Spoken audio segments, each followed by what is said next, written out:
Mistake number 1, previous year paper last 10 years के ना तुमने किए होते ना देखे होते। कर लिए बहुत अच्छी बात है क्योंकि बहुत सारे बच्चों ने कर लिए वेरी गुड, उसको रिवाइज करते रहो। नहीं करे, टाइम भी नहीं बचा है, जस्ट उसके सॉल्यूशंस रीड आउट कर लो, क्वेश्चंस रीड आउट कर लो, टॉपिक्स रीड आउट कर लो, उतना भी काफी रहेगा। अगर तुम्हें बहुत ज्यादा टॉपर नहीं बनना है बट हम 90 तक 80 तक मार्क्स लेकर आने हैं, सो कोशिश करो एटलीस्ट उसको रीड आउट कर लो, बहुत इंपॉर्टेंट है, मैं बता रही हूँ। tried and tested with a lot of students last 10 years के papers please, ठीक है। चलिए, सेकंड, लास्ट 10 years का मतलब है 2014 to 2024, याद रखना। देन सेकंड जो चीज तुम लोग नहीं करते हो दैट इज मॉक टेस्ट देना, यानी कि रियल टाइम में रियल शीट्स पे रियल 3 आवर पेपर लिखना, ठीक है। तो वो वाली शीट्स मंगा लो Amazon से, मैं पहले भी बता चुकी हूँ, वो शीट्स मंगवा लो, उन पे रियल टाइम में यानी कि 3 घंटे का टाइमर लगा के प्रॉपर इन्विजिलेशन की मोड में अपने मम्मी पापा बहन भाई किसी को बोलो तुम्हारी इन्विजिलेशन करे एंड उसमें तुम अपना पेपर लिखोगे। ये एटलीस्ट तुम्हें हर सब्जेक्ट के लिए 5 बार करना है, यानी कि 5 मॉक्स मिनिमम एटलीस्ट होने चाहिए। अभी 4 जनवरी हुआ है, तुम्हारा पेपर 15 से स्टार्ट है। Make sure that you are doing at least 5 paper per subject, ठीक है। 5 तुम्हारे सब्जेक्ट होते हैं, 5 पेपर पर सब्जेक्ट, 25 तुम्हें पेपर्स करने हैं, 25 से ज्यादा दिन तुम्हारे पास है, ठीक है। So at least 1 paper a day तुम लिख रहे हो। अभी अगर नहीं लिख रहे हो ना, फेल हो जाओगे, मैं बता रही हूँ। कोई आसान पेपर नहीं आने वाला है, कोई तुम्हारे लीनियर मार्किंग नहीं होने वाली है, कोई तुम्हें बख्शने नहीं वाला है, क्योंकि इस बारी a lot of universities will be including your 12th class percentage. मैं बता रही हूँ तुम्हें, लास्ट ईयर दिल्ली यूनिवर्सिटी ने टाई ब्रेकिंग रूल में रखा था और मैक्सिमम बच्चों के मार्क्स सेम थे। 12th क्लास के मार्क्स पे के बेसिस पर एडमिशन हुआ है। सो मेरी बात सुनो, बाद में फिर तुम रोते हुए आओगे दीदी हमारे तो मार्क्स नहीं है, कुछ हो सकता है, नहीं हो सकता होगा उस समय, ठीक है। चलिए, नंबर 3, पेपर प्रेजेंटेशन। अगर तुम्हें पेपर प्रेजेंटेशन की वीडियोस चाहिए, इस वीडियो के नीचे कमेंट करके जाना पेपर प्रेजेंटेशन। तो मैं मंडे या ट्यूसडे को पेपर प्रेजेंटेशन की 1 घंटे की वर्कशॉप लूंगी यहाँ पे लाइव, ठीक है। अगर तुम लोगों ने नहीं कमेंट किया तो मैं नहीं लूंगी वर्कशॉप, और वर्कशॉप यहाँ लाइव लूंगी सब बच्चों के लिए फ्री एब्सोल्युटली। फिर तुम बोलते हो हम ज्वाइन नहीं कर पाए, ये नहीं हो पाया, वो नहीं हो पाया, ये पूरी रिकॉर्डेड रहेगी। अभी यहाँ पे लाइव में कमेंट नहीं करना, प्रॉपर वीडियो में कमेंट करके जाना है, ठीक है, ताकि मेरी team number of comments count करती है और फिर बनाते हैं हम लोग। मेक श्योर करो कि तुम वो कर रहे हो, ठीक है। पेपर प्रेजेंटेशन तुम लोगों की एकदम बेकार है, घटिया है, तुम लोग को नहीं आती है, मुझे पता है, बट मैं तभी सिखाऊंगी जब मैक्सिमम नंबर ऑफ कमेंट्स इस रील के नीचे होंगे। एंड कल भी जो मैं, अगर कल के लिए तुम्हें बाकी बची हुई बाकी की बची हुई 5 मिस्टेक्स चाहिए तो उसके लिए भी कमेंट करोगे, ठीक है। तो this is your job. Then number 4, ये मिस्टेक मैंने इतने टॉपर बच्चों को करते हुए देखा ना कि मेरा दिमाग ऐसे फट गया कि ये तुमने कैसे कर दिया ये इसलिए, ये क्या मिस्टेक है, तुम लोग ना पेपर ठीक से पढ़ते नहीं हो। जब रीडिंग टाइम होता है तुम इतने ज्यादा एंशियस, तुम्हारा गुज गुज गुज गुज गुज गुज गुज गुज हो रहा होता है, तो ठीक से पेपर पढ़ते नहीं हो and then you miss out some of the questions. और में था या नेसेसरी था करना, इसका पार्ट मिस हो गया, पेपर फ्लिप नहीं किया, हमारा तो प्रिंटेड नहीं आया था, XYZ।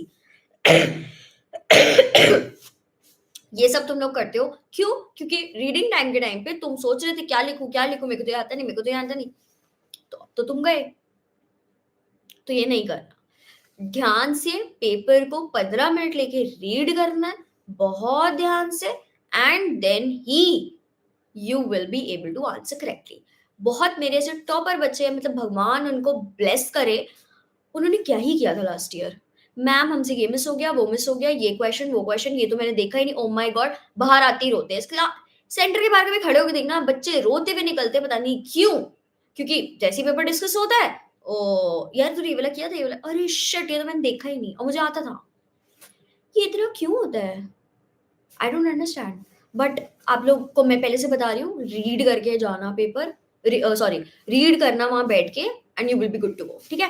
चलिए, 5th, तुम लोग क्या करते हो, बेसिक जो फॉर्मेट की मिस्टेक्स होती हैं वो कर देते हो। जैसे फॉर एग्जांपल इंग्लिश में तुम्हारा आया लॉस्ट एंड फाउंड बनाना, ठीक है। अब जब तुमने वो करना है तो उसमें एक बेसिक होता है कि बॉक्स बनाना है या अंडरलाइन करना है, या लेटर है, लेटर में बेसिक तुम्हारे कुछ फॉर्मेट्स होते हैं, तुम फॉर्मेट भूल जाते हो। मतलब हाउ इज दैट पॉसिबल? कोई इंसान फॉर्मेट कैसे भूल सकता है? भाई फॉर्मेट के ना मार्क्स होते हैं, एक एक चीज का आधा। जब तुम कभी, मैं तुम्हें बताऊंगी जब पेपर प्रेजेंटेशन की वर्कशॉप लूंगी कि चेकिंग कैसे होती है, ठीक है। तो जब तुम चेकिंग सुनोगे तुम्हारा दिमाग ऐसे फट जाएगा। तो जो तुम्हारा दिमाग फटेगा, क्यों फटेगा? क्योंकि चेकिंग ऐसे बहुत जल्दी-जल्दी होती है, क्योंकि लाखों बच्चों का पेपर चेक करना है और टीचर्स थाउज़ेंड्स में ही है, मतलब हंड्रेड्स में ही है बल्कि कई जगह तो। तो इतने सारे पेपर कैसे चेक होते हैं? जल्दी-जल्दी चेक होते हैं। ये जल्दी-जल्दी चेक करने का एक ट्रिक होता है। वो ट्रिक जब टीचर्स अपनाते हैं तो उसमें आधा-आधा मार्क यहाँ, 1 मार्क यहाँ। They are looking out for mistakes. They are not looking out for right answers. What they do is they look out for mistakes. ठीक है? सो वो मिस्टेक्स देखते हैं और जैसे अंडरलाइन नहीं हुआ, आधा मार्क कट। ये बॉक्स नहीं बनाया, 1 मार्क कट। ये नहीं बनाया, इंडेंटेशन नहीं है, ये मार्क कट। सो जितने भी चीज़ें हैं, इवन डेरिवेशंस हो गई, फॉर्मूलाज़ हो गए, सबके मार्क्स हैं। तुम लोग वो मिस आउट करते हो and then you lose out on marks and then तुम्हारे 95 नहीं आते। हमें तो 100 का पेपर गया था, 95 आ गए। मैं भी थी उन बच्चों में। मेरा तो 100 का पेपर गया था, 95 आ गए। It's okay. तुमने करी है गलती, इसलिए नहीं आए मार्क्स। ठीक है? Start with the mistakes that you do, major mistakes that you do in your board exam. Sixth point, 5 में ऑलरेडी बता चुकी हूँ। सिक्स्थ पॉइंट, ठीक है?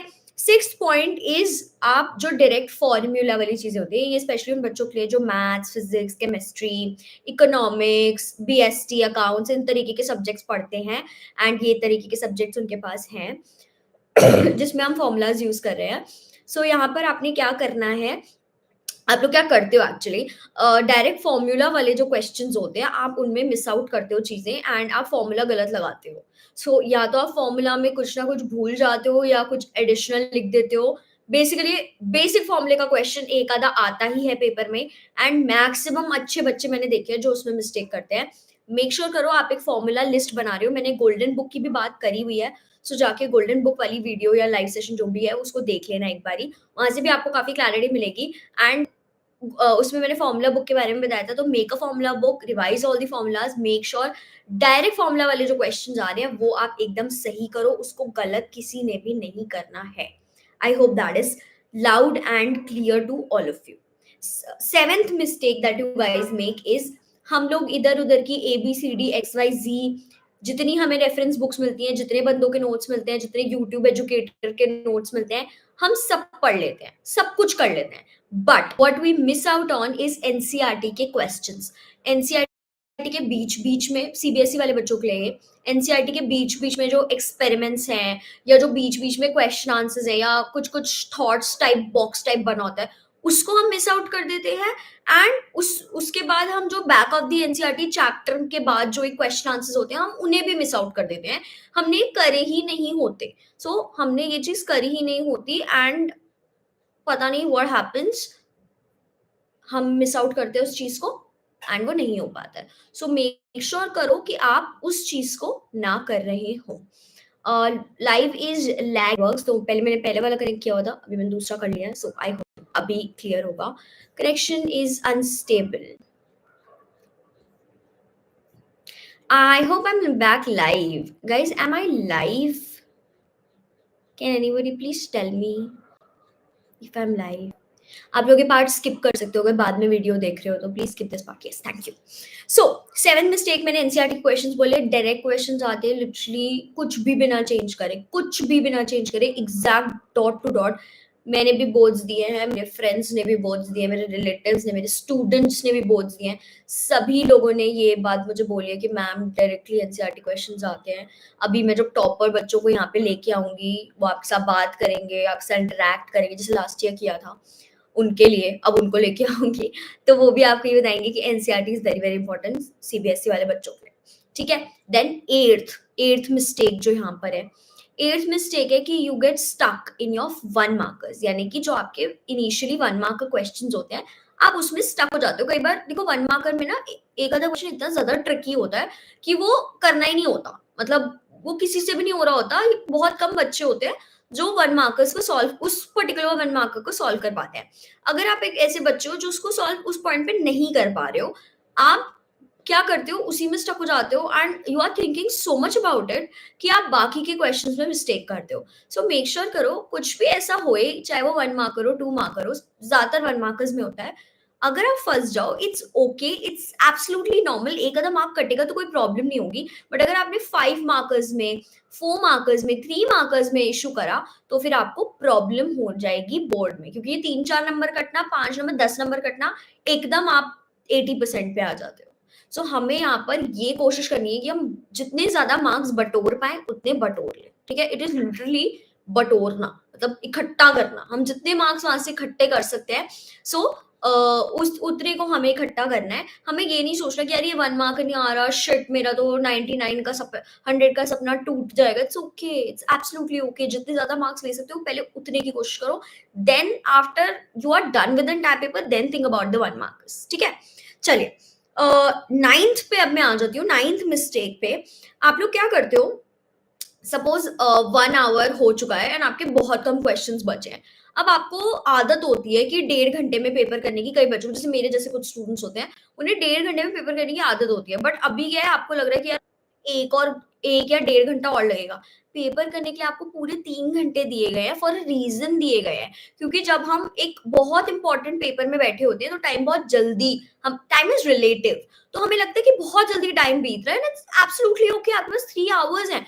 एंड मेरे जैसे बच्चे पैनिक कर जाते हैं कि यार शिट, मेरा तो 1.5 घंटे में पेपर होता था, बट अभी तो मेरे पास बहुत कम टाइम है। एंड टाइम की वजह से बहुत सारे स्टूडेंट्स होते हैं जो पैनिक कर जाते हैं। डू नॉट पैनिक बिकॉज कितना टाइम बचा कितना नहीं बचा, just keep on doing your paper, just keep on doing your paper. And उसी के लिए मैंने पहली 5 मिस्टेक में बताया था कि टाइम फॉर्मेट में आप लोग मॉक्स नहीं करते हो। सो डू नॉट पैनिक, पैनिक करने की जरूरत नहीं है, जितना पेपर होगा इट्स एब्सोल्युटली ओके। बट आप में से बहुत सारे, मेरे जैसे मैं खुद, टाइम कम बचा है, हमसे नहीं हो पा रहा है, ब्ला ब्ला ब्ला, बहुत ज्यादा पैनिक कर लेते हैं और फिर सारे क्वेश्चंस में गलतियां होती है, क्योंकि पैनिक क्रिएट्स फियर, मतलब panic obviously creates fear, it is built out of fear, but उसके साथ साथ it creates confusion in your mind and then you are not able to solve properly and write properly, आपके हाथ भी कांपने लग जाते हैं। So do not do that mistake, ठीक है? लास्ट मिस्टेक जो बहुत बच्चे प्रिपरेशन के दौरान करते हैं, अब भी कर रहे होंगे प्रिपरेशन के दौरान, जैसे सपोज मेरा पेपर 5 दिन बाद है, ठीक है?